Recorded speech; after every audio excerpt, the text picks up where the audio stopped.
अच्छा, आप बताएं, आपको क्या लगता है? मतलब एक धर्मनिरपेक्ष राष्ट्र के तौर पर हम लोग देखे जाते हैं, ऐसे में सनातन जो प्रतीक है उनका इस्तेमाल करना नहीं, गलत है। राजनीति में धर्म का कोई स्थान नहीं है, धर्म नहीं होना चाहिए।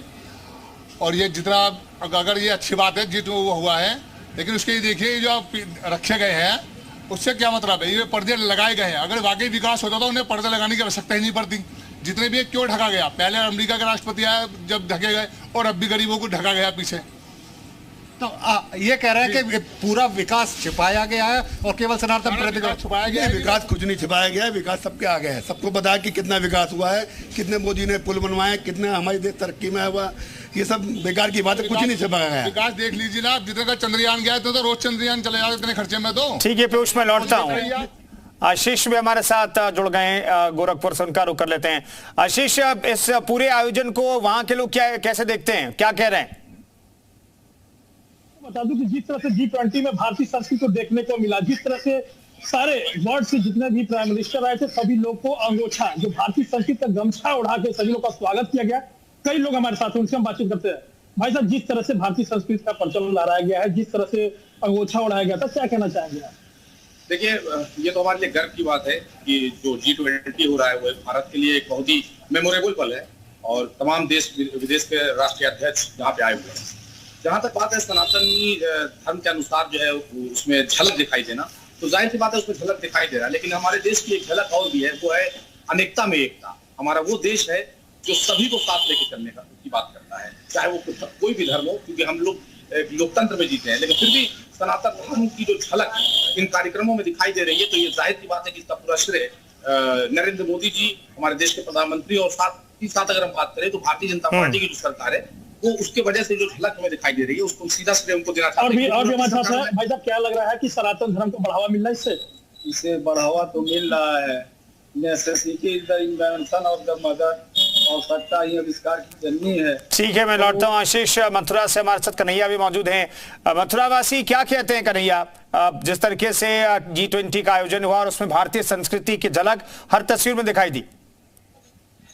देखिए, बिल्कुल मथुरा के लोगों से भी बात करते हैं कि G20 का असर कितना सनातन पर देखने को मिला, किस तरीके से आप देखते हैं जिस तरीके से G20 का आयोजन हुआ, तो क्या सनातन धर्म की ब्रांडिंग हुई है? किस तरीके से आप देख रहे हैं? बिल्कुल, जब से मोदी जी की सरकार बनी है तब से सनातन, जैसे हमारे सनातन परंपरा का जो तंग हो रहा था, वो जब से सनातन की ब्रांडिंग हुई है। और जब से G20 में तो आपने देखा कोणार्क मंदिर, सूर्य मंदिर, जो किसी को मालूम ही नहीं था, आज पूरे विश्व में उसको देखा गया है और लोगों ने पहचाना कि हमारी संस्कृति क्या है। हमारी संस्कृति जिस प्रकार लोग, आप देखा विदेशी लोग आ रहे हैं, वो मंदिरों में जा रहे हैं। पहले कहाँ जाते थे? बोले ताजमहल के अलावा हमारे इंडिया में कुछ नहीं था, कुतुब मीनार के अलावा कुछ नहीं था।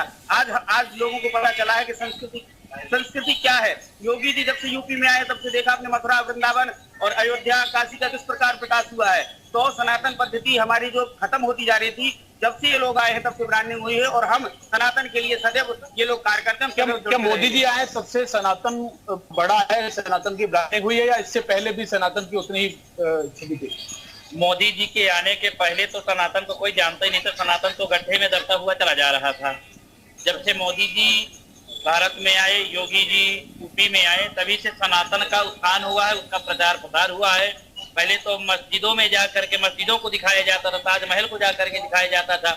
जब कभी विदेशी लोग यहाँ पर, विदेशी पर्यटक यहाँ पर नहीं आते थे, बहुत कम आते थे। ठीक है, भारतीय विदेशी। ठीक है कन्हैया, मैं लौटता हूँ। तमाम सहयोगी हमारे साथ मौजूद हैं, उनके साथ उत्तर प्रदेश के अलग अलग शहरों, उत्तराखंड के अलग अलग शहरों से जनता जुड़ी हुई है, और जनता क्या कह रही है ये हम जानने की कोशिश कर रहे हैं। G20 की बैठक की, और G20 की बैठक में भारतीय संस्कृति, सभ्यता, इतिहास को जिस तरीके से मोदी गवर्नमेंट ने पूरी दुनिया के सामने रखा, उस पर बातचीत कर रहे हैं, उस पर जनता का रिएक्शन हम लेने की कोशिश कर रहे हैं।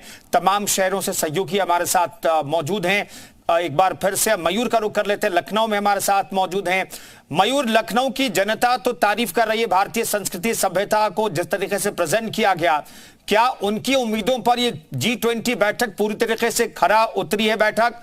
और ये बैठक इस तौर पर खरा उतरी है, क्या संपन्न मान रहे लखनऊ के लोग कि बेहतर तरीके से मोदी गवर्नमेंट ने इसका आयोजन करवाया? बिल्कुल, देखिए हमने जो अभी लोगों से बात की तो वो पूरी तरीके से खुश है जिस तरीके से G20 समिट ये हुआ है इस देश में। लेकिन जैसा कि आप सवाल पूछ रहे हैं कि सिर्फ सनातन के अलावा और भी जो चीज़ें थी उस पर क्या खरा उतरा है कि नहीं G20 सम्मेलन, लोगों से बात कर लेते हैं। सर, सिर्फ सनातन की अगर हम बात करें उस पर उसको पहचान दिलाने की कोशिश सम्मेलन में की गई, इससे हट के अगर हम बात करें, आपको लगता है G20 समिट जो हुआ वो खरा उतरा? बिल्कुल 100% खरा उतरा। सब देशों ने मोदी जी की बातें मानी और जो भी उन्होंने निर्णय लिए वो सर्वसम्मति से पारित हुए। क्योंकि आप सर काफ़ी बुजुर्ग हैं, इसके पहले अगर हम बात करें तमाम सम्मेलन हुआ करते थे इस देश में, आपने क्या बदलाव देखा है अभी के भारत में और पहले के भारत? अभी के भारत में और पहले के भारत में सबसे बड़ा बदलाव ये आया है कि जो लोग और देश हमारे देश की बात नहीं मानते थे, क्रॉस क्वेश्चन करते थे, हम अब किसी ने कोई क्रॉस क्वेश्चन नहीं किया, सर्वसम्मति से मोदी जी की सारी बातें मानी। इसको डर कहे या सम्मान कहे? इसको सम्मान कहा जाएगा, डर नहीं कहा जाएगा। ये भारत की उभरती हुई शक्ति है। ये मोदी जी की भारत के पूरे विश्व में भारत को राजगुरु बनाने की जो तैयारी चल रही है उसके उसमें है। ये डर नहीं है, ये सम्मान है। भारत का सम्मान पूरी दुनिया में विश्व पटल पे बढ़ा है सर।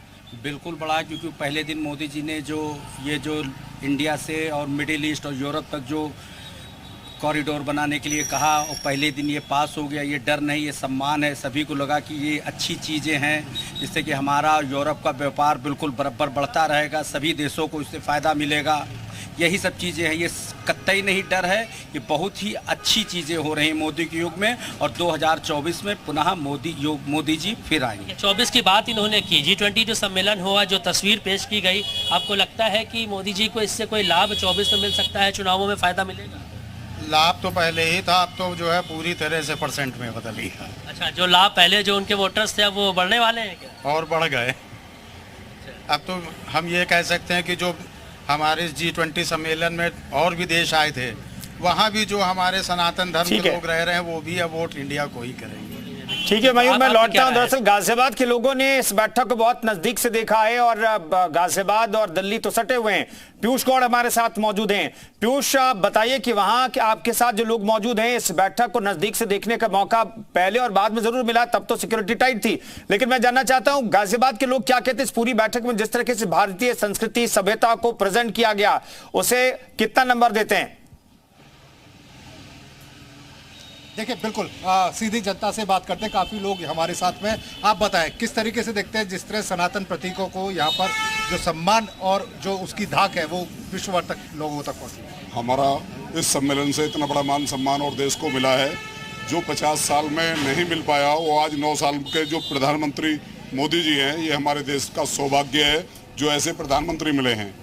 9 साल में जो इन्होंने करके दिखाया वो 50 साल में नहीं हुआ और आगे भविष्य में जिस तरीके से चल रहे हैं, विश्व गुरु बनने में कोई रोक नहीं पाएगा। भारत नंबर 1 पे बनने वाला। आप बताएं कि जिस तरह से प्रतीकों का प्रयोग हुआ, क्या कुछ समझते हैं किस तरह सनातन का इसमें सम्मान बढ़ा? सनातन धर्म का सम्मान इसमें बहुत बड़ा, और G20 को लेकर इस समय हमारे देश का इतना सम्मान हो रहा है, 20 देश में हमारा सम्मान बढ़ रहा है। लेकिन ये विपक्ष को नहीं दिखाई देगा, बिल्कुल भी। ये सिर्फ विपक्ष को ये दिखाई देगा कि हमने ढक दिए हैं, मोदी जी ने पर्दे लगा दिए हैं। उनका, मोदी जी का विपक्ष को कभी भी किस तरह से जो प्रतीकों का प्रयोग विदेशी राजनिकाय वो भी करते हुए नजर आए। ऋषि सुनक मंदिर में जाके माथा टेकते हुए नजर आए। देखिए, सबसे पहली बात तो ये जो मोदी जी ने जो किया है G20 का मतलब ये है कि हमारे देश को सारे देशों में सम्मान मिला है। सबसे पहली बात डीलिंग, जो हमें किस तरह से सनातन को बचाना चाहिए, किस तरह से हमने सनातन की रक्षा करनी चाहिए। अब विपक्ष को तो इसमें दिखेगा नहीं कुछ भी, है ना। मोदी जी जो सनातन के साथ में जो एक ग्लोबल लीडरशिप है, वसुधैव कुटुंबकम की भावना, उसको भी लेकर चले, तो कितना एक गौरवशाली ये पूरा G20 सम्मेलन रहा और मान सम्मान में कितनी वृद्धि हुई? सबसे पहली बात तो मैं आपके चैनल के माध्यम से अपने देश के यशस्वी और तेजस्वी प्रधानमंत्री को बहुत बहुत बधाई देना चाहूँगा कि G20 समिट के माध्यम से उन्होंने पूरे विश्व में अपना डंका बजवाया है। और बहुत खुशी की बात है जिस तरीके से आप करें, सनातन कोई धर्म नहीं है, सनातन पूरे विश्व में फैला हुआ है, सनातन की हर जगह मान्यता है। जैसे ऋषि सुनक ब्रिटेन के प्रधानमंत्री आए थे, उन्होंने पूरे विश्व को दिखा दिया कि जो सनातन में ताकत है वो किसी और में नहीं है। इसीलिए सनातन की ताकत हमेशा बोलती है और हमेशा बोलती रहेगी। और पुनः बार बार मैं आपके चैनल दोबारा माननीय प्रधानमंत्री जी को इसके लिए बार बार बधाई देना पता है, मतलब पहले ऐसा नहीं होता था। अब इस बार G20 में सनातन प्रतीक जो है, नटराज की मूर्ति हो, चाहे कोणार्क का मंदिर हो, ऋषि सुनक और राजनयिक विदेशी की बजाय भारतीय वेशभूषा में दिखे, तो सनातन की जो बात है वो पहले की तुलना में मतलब कैसा आप इसको देखते हैं? वो ब्रिटेन से आके भी अपना सनातन धर्म नहीं भूले, यहाँ पे आकर उन्होंने पूजा पाठ सब कुछ ऐसे ही किया।